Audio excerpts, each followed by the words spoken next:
cameraman का ना cycle हो गया पैंचर ते हुण मैं लैन आया ओहदे साइकिल दी ट्यूब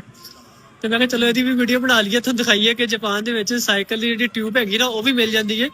ਅਗਰ ਸਾਈਕਲ ਰਿਪੇਅਰ ਕਰਵਾਉਣਾ ਹੋਵੇ ਤੇ ਉਹ ਵੀ ਮਿਲ ਜਾਂਦਾ ਹੈ ਸਾਈਕਲ ਦੀ ਦੁਕਾਨ ਤੇ ਅਸੀਂ ਆ ਗਏ ਤੇ ਇਹ ਦੇਖੋ ਜੀ ਸਾਈਡ ਤੇ ਇਹਨਾਂ ਨੇ ਪੈਂਚਰ ਵੀ ਲਾ ਕੇ ਦਿੰਦੇ ਨੇ ਚੱਕਾ ਵੀ ਸਿੱਧਾ ਕਰ ਦਿੰਦੇ ਨੇ ਤੇ ਟਿਊਬ ਚੇਂਜ ਕਰਾਉਣੀ ਹੋਵੇ ਤੇ ਉਹ ਵੀ ਕਰ ਦਿੰਦੇ ਨੇ ਮਤਲਬ ਜਾਪਾਨ 'ਚ ਵੀ ਇਹ ਸਿਸਟਮ ਹੈ ਕਿ ਪੈਸੇ ਦੇ ਦਿੱਤੇ ਨੇ ਇਹ ਬਣੇ ਨੇ 2000 ਤੇ 508 ਯਨ ਯਾਨੀ ਕਿ ਪਾਕਿਸਤਾਨੀ 5000 ਰੁਪਇਆ ਤੇ ਇਹ ਟਿਊਬ ਲੈ ਲਈ ਤੇ ਨਾਲ ਉਹਨੇ ਇਹ ਪੈਂਚਰ ਦਾ ਸਮਾਨ ਵੀ ਦੇ ਦਿੱਤਾ ਕਿ ਇਹ ਪੈਂਚਰ ਵਗੈਰਾ ਹੋਵੇ ਤੇ ਇਹ ਤੁਸੀਂ ਲਾ ਲੈਣਾ ਆ ਦੇਖੋ ਅਸੀਂ ਸਿੱਕੇ ਜ਼ਿਆਦਾ ਇਸਤੇਮਾਲ ਕਰਦੇ ਇੱਥੇ ਟਿਊਬ ਅਸੀਂ ਵਿੱਚੋਂ ਕੱਢ ਲਈਏ ਤੇ ਉਹ ਮੁੰਡੇ ਨੇ ਕਿਹਾ ਪਹਿਲਾਂ ਨਾ ਇਹਦਾ ਪੈਂਚਰ ਜਿਹੜਾ ਨਾ ਉਹ ਚੈੱਕ ਕਰਾਂਗੇ ਪੈਂਚਰ ਲਾ ਕੇ ਦੇਖਾਂਗੇ ਅਗਰ ਇਹ ਕੰਮ ਕੀਤਾ ਠੀਕ ਹੈ ਨਹੀਂ ਤੇ ਫਿਰ ਟਿਊਬ ਹੀ ਚੇਂਜ ਕਰ ਲਵਾਂਗੇ ਤੇ ਇਹਦੇ ਵਿੱਚ ਦੇਖੋ ਇਹਨਾਂ ਨੇ ਛੋਟਾ ਜਿਹਾ ਰੇਗਮਾਲ ਨਹੀਂ ਹੁੰਦਾ ਰੇਗਮਾਲ ਹੁੰਦਾ ਇੰਨਾ ਕਿ ਦਿੱਤਾ ਨਾ ਉਹ ਪਹਿਲਾਂ ਉਹਨੂੰ ਅੱਛੀ ਤਰ੍ਹਾਂ ਸਾਫ਼ ਕਰਾਂਗੇ ਟਿਊਬ ਨੂੰ ਫਿਰ ਬਾਅਦ ਚ ਇਹ ਲਾ ਕੇ ਥੋੜਾ ਜਿਹਾ ਫਿਰ ਠੋਕਾਂਗੇ ਤੇ ਫਿਰ ਤੁਹਾਨੂੰ ਪਤਾ ਜੋ ਪਾਕਿਸਤਾਨ ਦੇ ਵਿੱਚ ਤਰੀਕਾਕਾਰ ਹੁੰਦਾ ਨਾ ਤੇ ਮਤਲਬ ਸਾਰਾ ਚੀਜ਼ਾਂ ਇਹਨੇ ਦਿੱਤੀਆਂ ਹੋਈਆਂ ਨੇ ਵਿੱਚ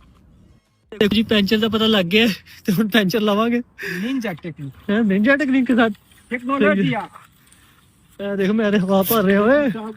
ਪੈਂਚਰ ਬਹੁਤ ਵੱਡਾ ਨਿਕਲਿਆ ਜੀ ਹੁਣ ਇਹ ਟਿਊਬ ਹੀ ਪਾਣੀ ਪੈਣੀ ਹੈ ਤੇ ਇਹ ਵੀਡੀਓ ਬਣਾਉਣ ਦਾ ਮਕਸਦ ਹੈਗਾ ਕਿ ਪਾਕਿਸਤਾਨ ਜਿਹੜਾ ਬੰਦਾ ਆਉਂਦਾ ਨਾ ਸਟੂਡੈਂਟ ਵਗੈਰਾ ਜਾਂ ਨਵਾਂ ਆਉਂਦਾ ਜਿਹਦੇ ਕੋਲ ਲਾਇਸੈਂਸ ਨਹੀਂ ਹੁੰਦਾ ਤੇ ਉਹ ਇਹ ਚੀਜ਼ਾਂ ਸਿੱਖ ਕੇ ਆਵੇ ਪਹਿਲਾਂ ਹੀ ਤਾਂ ਕਿ ਇੱਥੇ ਆ ਕੇ ਮਸਲਾ ਮਸਾਇਲ ਨਾ ਹੋਵੇ